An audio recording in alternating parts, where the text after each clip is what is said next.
Well, happy Easter again. And just in case you didn't know, the answer is Easter. You know that, right? But there are some times in life when we have questions that just don't seem to have easy answers. Would you agree with me? And so this morning I thought I would bring some of those to you. We all know that the answer is Easter, but there are just some questions that are harder to figure out than others. And so I thought I would share some of those with you this morning, like this question here. Why are there no B batteries? A, AA, AAA, C, D, 9-volt, but where's the B batteries? What happened to them? Likewise, this has always bothered me. What happened to the E grade? I mean, wouldn't that give us a little bit more slack? You got A, B, C, D, and then one more chance to get it right before you fail, right? A, B, C, D, E, F. What happened to the E grade? All right, other questions? This one gets me. Why do they call this fun size? What? Look at the next one. I mean, wouldn't this be a whole lot more fun? Right? Well, I don't know why they call it fun size. Okay? Let's see. What happened to the Sour Patch Parents? Anybody ever seen Sour Patch Parents? How'd they have Sour Patch Kids without Sour Patch Parents? Right? What do people in China call their good plates? Let's get out the American dishes. Is a pessimist blood type B negative? If you don't find that funny, maybe you need to go get your blood checked. If pro and con are opposites, wouldn't the opposite of progress be Congress?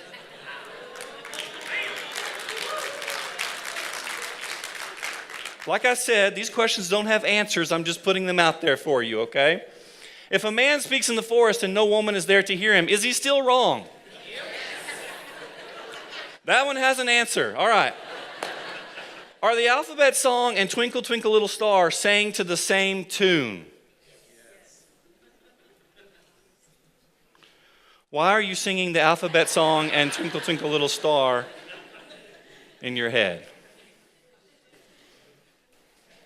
Why does the Easter bunny lay eggs?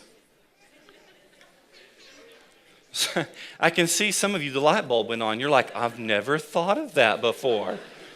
I remember even as a little kid thinking, wait. Why does the rabbit bring eggs? I never understood that. There are some questions that just are unanswerable, but I'm going to tell you this morning, watch. Easter is the answer. Listen to me. If you're ever in church, and whether it's in a worship service like this, or out in the hallway, or in the bathroom, or wherever, if you're at church and you are ever asked a question and you don't know the answer, I'm going to give you a little secret this morning, okay? If you're ever asked a question in church, you don't know the answer, you just say, Jesus. Right? If you're walking through the doors and someone greets you with a smile and says, hey, how are you this morning? And you don't really know how to answer that question, you just say, Jesus. Because it can't be wrong, right? Even if the answer is wrong, like even if they ask an obvious question that you don't know the answer to and you say Jesus, they can't argue with you. No one's going to tell you Jesus is the wrong answer, especially in church, right? So if you're ever in church, you don't know the answer to the question, you just say Jesus. This morning, more specifically, I want to share with you Easter is the answer. There are a lot of questions in life that we don't have answers to. If you're in a place where you don't have an answer to a question, if you ever get to a place where you don't have an answer to a question, can I help you out this morning? The answer is Easter. The answer is Jesus. I want to show you in the Easter story. So if you brought a Bible this morning, here's what I want you to do. I want you to open up to the book of John. If you brought a Bible with you, great. If you don't know where John is, do what I do and go to the table of contents on the first few pages and find John. Turn to that page. If you didn't bring a Bible with you, or if you don't have one that you own or have one at home, you'll find Bibles there in the seats in front of you. You can reach out there and grab one of those Bibles. And if you don't have one, that Bible is yours. That's an Easter gift to you. You take it today. Or if you just prefer to pull out your phone or your tablet or whatever and look up John on that, you can do that as well. I'm also going to put it up on the screen for you this morning, but we're going to look at the Easter story from the Gospel of John. I say the Gospel because we call 4 books out of the Bible the Gospels: Matthew, Mark, Luke, and John. They all tell the story of Jesus, but they tell it from a different perspective with a different person telling the story. This morning, I want us to look at the Easter story out of John's perspective. So John chapter 20 is where we get the Easter story. John chapter 20, we're going to read the Easter story. We're going to look at questions out of the Easter story. And just as the video showed you a while ago, questions about doubt and loneliness and whether you're really where you're supposed to be in life, all of those questions can be found in the Easter story. More importantly, the answers to those questions can be found in the Easter story. John chapter 20, verse 1. Now, on the first day of the week, Mary Magdalene. Now, she's given her full name there. John gives us the full name because there are lots of Marys in the Bible. And so John is giving us a clue as to which Mary is going to the tomb on the first Easter Sunday. And so it's Mary Magdalene. Now, I draw that out to you because in here in a minute, that's going to be even more important, okay? So Mary Magdalene came to the tomb early while it was still dark and saw that the stone had been taken away from the tomb. So she ran and went to Simon Peter and the other disciple, the one whom Jesus loved. It's John who's writing his own story here, by the way.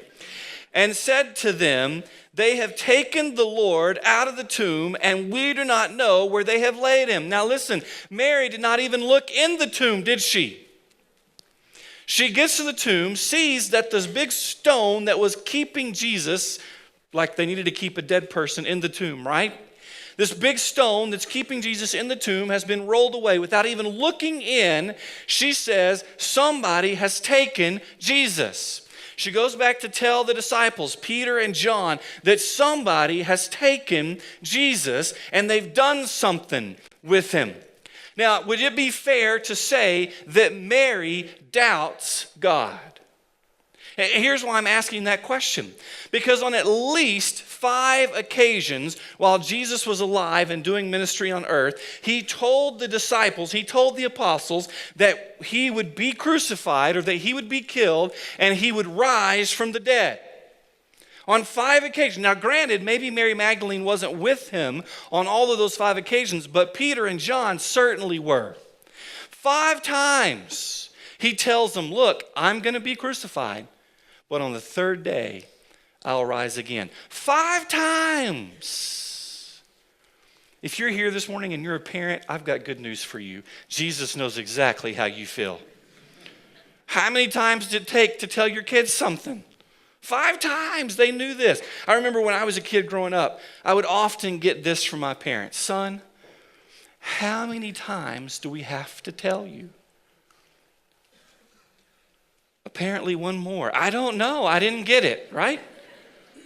5 times, Mary's initial reaction is, somebody's taken Jesus and done something with him. Now, before we're too hard on Mary, let's think about this for just a second. What if this happened to you today? What if this happened to us today? Let's put this in modern terms, in modern context, right? Let's say that you have a close friend or a loved one, even a family member or relative that passes away, that dies.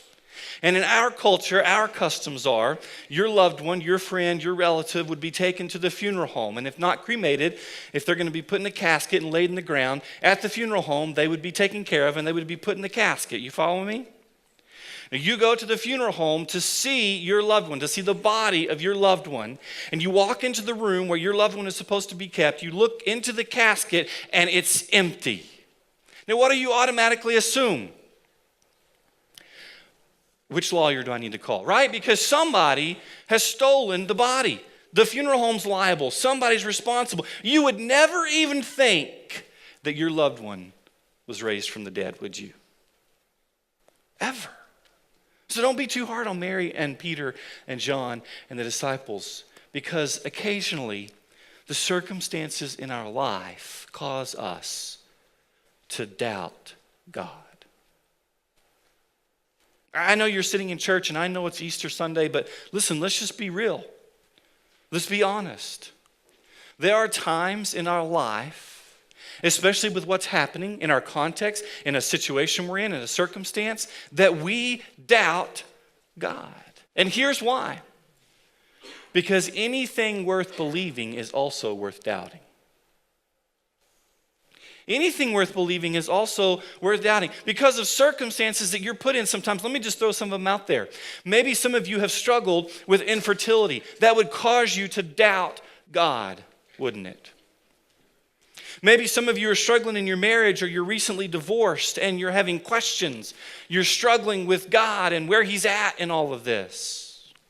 Maybe some of you are going through financial hardship and you've got questions as to why isn't God providing the way you feel like He should provide, or maybe you're not getting the promotion you feel like you deserve, or maybe you're having a prodigal child. This has got to be one of the hardest ones for you parents who deal with prodigal children.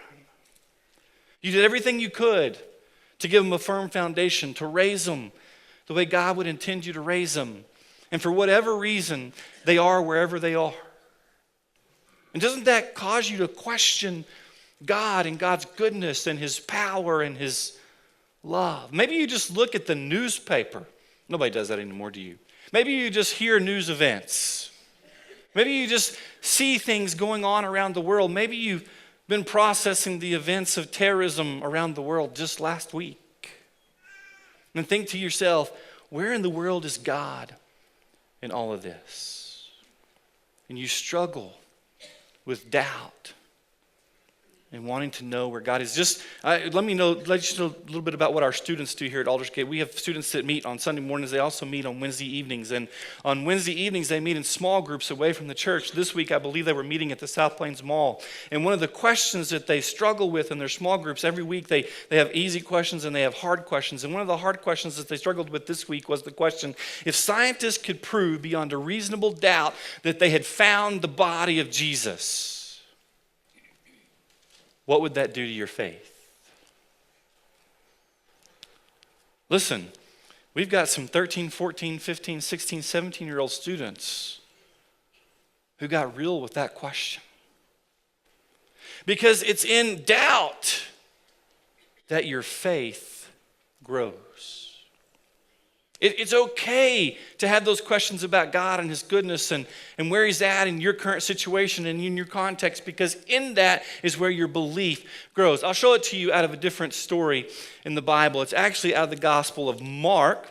So Mark's perspective of Jesus' life. In Mark chapter 9, you don't have to turn there. You can just listen. I'll also put it up on the screen for you. But in Mark chapter 9, we get this story about this boy who's sick. He's ill. In fact, Scripture tells us he's demon possessed. Next week we're going to start a sermon series and we're actually going to answer the question, are demons real? But he was demon possessed, and because of that he had these great seizures that would throw him into dangerous situations. In fact, I'll just pick up reading in Mark verse 9, verse 21. And Jesus asked his father, the boy had been brought to Jesus to heal him, and Jesus asked his father, how long has this been happening to him? And he said, from childhood, and it has often cast him into fire and into water to destroy him. But if you can do anything, have compassion on us and help us. Jesus said to him, if you can, all things are possible for those who believe.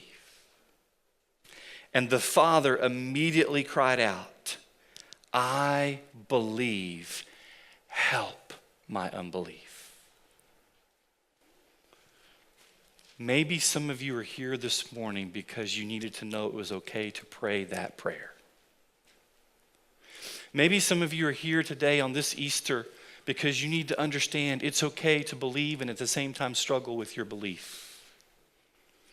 It's okay to believe but at the same time have questions. It's okay to believe, but at the same time have doubt.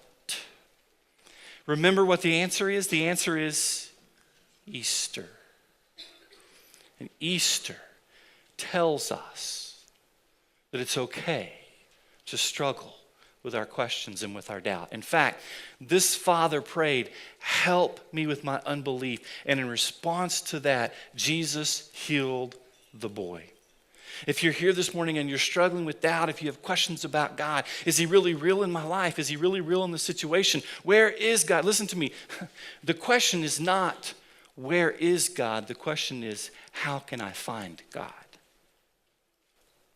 In the middle of whatever you're going through, Easter is the answer to your doubt. Let's continue in the Easter story and see what happens in John chapter 20. All right, so Mary has gone to get Peter and John. Okay, we're in verse 3. So Peter went out with the other disciple, and they were going toward the tomb. Both of them were running together, but the other disciple outran Peter and reached the tomb first. You just got to love John, right? We all have a friend like John, one that turns everything into a competition. Don't you have that friend in your life that has, it's always a race. It doesn't matter whether you're reading a book or whether you're eating or whether you're trying to get out of church. It's always a race, right? Like your favorite board game turns into a blood sport with this friend. You understand what I'm talking about? Like your friend, your buddy, never understood the term touch football. It always turns into rugby. My family, we own 3 cars because we have 3 legal drivers. If we leave the church at the same time today, I guarantee you we will race to see who makes it home first. That's just us. We're competitive. We're like that. That's how John was. And so he's telling the story. And so he wants us to know that he outran Peter to the tomb. And stooping to look in, he saw the linen cloths lying there, but he did not go in. He wants us to know he saw it first. Remember, Mary Magdalene didn't look into the tomb. John wants us to know he saw it first. And then, verse 6, then Simon Peter came following him and went into the tomb, and he saw the linen cloths lying there, and the face cloth which had been on Jesus' head, not lying with the linen cloths, but folded up in a place by itself. Then the other disciple, who had reached the tomb first, also went in, and he saw and believed. I believe. Help my unbelief. For as yet they did not understand the scripture. They did not understand what Jesus had told them 5 times, that he must rise from the dead. Then the disciples went back to their homes. Verse 11, but Mary stood weeping outside the tomb. Did you see what happened? When Mary saw that Jesus wasn't in the tomb, or she saw that the stone was rolled away, she ran to get Peter and John. Peter and John just took off running because John was going to turn everything into a competition. So they left Mary behind at the house where she had come to tell them that apparently Jesus' body had been moved. And so then John gets to the tomb, then Peter gets to the tomb, and then eventually Mary gets to the tomb again. They look in the tomb, and now Peter and John go back to wherever they were, and Mary is left there all by herself, alone, at the tomb. Have you ever felt alone? Maybe with the doubt you're struggling with or the questions that you have in life, you feel alone. Maybe it's because you don't feel like it's okay to feel that way and you feel alone. Or maybe you can be surrounded by people and still feel alone. There's a lot of difference between being alone and feeling alone, isn't there? You can be a crowded room and still feel alone. There may be people sitting here this morning with all of these people who feel alone. That was Mary.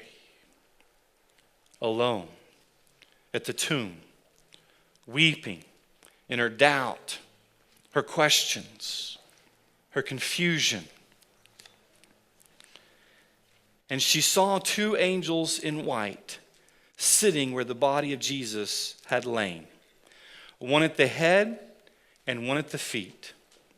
And they said to her, "Woman, why are you weeping?" And she said to them, "They have taken away my Lord, and I do not know where they've laid him." Having said this, she turned around and saw Jesus standing. But she did not know that it was Jesus. And Jesus said to her, "Woman, why are you weeping? Whom are you seeking?" Supposing him to be the gardener, she said to him, "Sir, if you have carried him away, tell me where you've laid him, and I will take him away." In her doubt, in her confusion, standing there in all of her loneliness, Jesus is there, right next to her. He even addresses her, and Mary thinks he's the gardener. You knew why Mary thought he was the gardener? because she wasn't looking for him.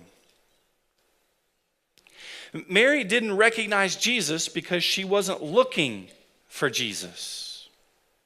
And you might push back on that and say, yes, she was looking for Jesus. Remember, that's why she went to the tomb on Easter Sunday morning. She was looking for Jesus. Okay, I'll give you that. That's why she looked inside the tomb and saw the two angels, is because she was looking for Jesus. Okay, I'll give you that. But here's what I'm going to share with you. She wasn't looking for the risen Christ. She was looking for dead Jesus. There's a big difference between the risen Christ and dead Jesus. And my question for us this morning is, in our doubt, in our confusion, in our loneliness, in our pain, and in our hurt, who are you looking for? The risen Christ or dead Jesus? You see, again, let's not be too hard on Mary. These are the circumstances in her life. I mean, she would never think that Jesus had been raised from the dead, right? And sometimes that's exactly where we find ourselves. Because of things that have happened in the past, because of things we've read about in the past, because of things that have been told to us in the past. This is why I love what the students do on Wednesday nights, and they struggle with these questions that make them doubt. And through that doubt, strengthen their belief. Here's why. Because my kids, I have two of them, two teenagers, 17 and 13. Here's what I know. They can't ride the coattails of my faith. They have to have their own faith. And it's through the questions of life that they discover their own faith. It's through the context and the circumstances of their life that they discover their own faith. It's through dealing with that doubt and that loneliness that they discover their own faith. And as a parent, here's what I want them to know. I want them to know they need to be looking for the risen Christ, not dead Jesus. And I want you to know that this morning as well. I want you to know that whatever situation you're in, whatever context you're in, whatever circumstances you're dealing with now, which Jesus are you looking for? Mary didn't recognize him because she wasn't looking for him. Are you looking for Jesus in your life? Are you looking for Jesus in your situation? Are you looking for Jesus in your circumstance? She thought he was the gardener. And here's what happened. Jesus said to her, Mary. Not Mary Magdalene. Jesus said to her, Mary. Right? Every good parent, when you're trying to get your child's attention, what do? You gave them a full name for a reason, right? So that when they're in trouble, come on, don't lie. Come on. So when they're in trouble, or when you're really trying to get their attention, you say their full name, right? My middle name is Ryan. My first name is Justin. Whenever I heard Justin, run the other way. Go, take off. John tells us it was Mary Magdalene because he wanted us to know which Mary. Jesus knew exactly which Mary it was. Jesus just said, Mary. And with that, she turned and said to him in Aramaic, Rabboni, which means teacher. You see, here's what I believe. I believe Easter is the answer because Easter reminds us that Jesus is calling our name. He knows you, and he's calling you by name because in your doubt, in your loneliness, in your context, in your circumstances, in your situation, God knows all of that. Jesus knows all of that. And he's calling you by name because Easter is the answer to get you where he wants you to be. When he called Mary by name, it got her to where he wanted her to be. Any of you use GPS systems like Google Maps? Anybody on your phone? You have an app, Google Maps, or anything else that you use to get around? And so if you're using Google Maps or one of the other GPS systems and you miss your destination, what happens? It tells you how to get back to that destination. Am I right? Some of you are here and you remember the old school GPS systems, don't you? Like Garmin and TomTom, you remember those? And they weren't as polite. What happened when you missed your exit or you missed your turn with one of those old systems? You remember? See, you're telling your age. Some of you, they would say recalculating. Listen to me. When Jesus called Mary by name, he was recalculating her. He was telling her, listen, Mary, somewhere along the way, you started struggling with this doubt. Somewhere along the way, this loneliness became real to you. Somewhere along the way, you missed a turn. Somewhere along the way, you didn't recognize me. Mary. And gently, he recalculated her to the place he wanted her to be. This Easter Sunday, you're here because Jesus is calling your name. Easter is the answer, and he wants to bring you to the place that he wants you to be. Maybe you sit here this morning and you can honestly say you're struggling with doubt and questions. A situation in your life that's just overwhelming and you don't know the answers. Maybe you're sitting here this morning and you would confess or agree that you're lonely in a room full of people. You've never been this alone in all your life. Or maybe you're sitting here this Easter Sunday and that you would confess or admit that you've got off track somehow. That you're not exactly where Jesus would want you to be in relationship to him, in relationship to your spouse or your children or anybody else. And that's okay. Here at Aldersgate, here's what we say. It's okay to not be okay. But it's not okay to stay that way. And Jesus wants to bring you back to the place he wants you to be. So here's what we're going to do. I'm going to pray here in just a second. And as I pray, we're going to have some people that come to the front of the church. We call them our prayer team. They're here every Sunday, and they're here for you. So I'm going to pray, and as I pray, they're going to come, and they're going to come to the stand at the front, and the band's going to come back up behind me. And we want to close this morning with a song, and we want this to be a time for you. Maybe you're here this morning and that doubt is real for you. Or maybe you're here this morning and that loneliness is real for you. Maybe you're here this morning and you need to hear your name called by Jesus and you need that recalculation in your life. Maybe you've never responded to Jesus calling your name in the first place. And this morning you want to accept Jesus' call. Maybe you've done that a long time ago and this morning you realize that you're off track and you want to get back to the place Jesus wants you to be. We're going to give you the opportunity to do that. We leave the altar open every morning, every Sunday morning for anything. If you want to come and pray, our prayer team will be here to pray with you. We want this time to be a time for you on this Easter Sunday to seek the risen Christ. God, we thank you for the Easter story. God, we thank you for how it never gets old. We thank you for how you continually show us new things and you speak to us in new and fresh ways. And God, we know that sitting in this room, we've all heard these words a little bit differently because you, through the power of the Holy Spirit, speak to each of us differently. And so, God, we just pray that we would open ourselves to however you're speaking to us right now this morning. God, we may have questions about life. We may have questions about something that's happening in our life.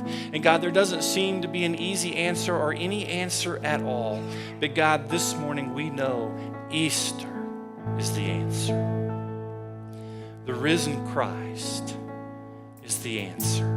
And so God, in that doubt, in that confusion, in those circumstances, in our loneliness, in our confusion, God, even in our searching, maybe we've never answered that call to begin with, or we realize we've just gotten off track. Would you bring us to a place where you call our name and we respond to your invitation?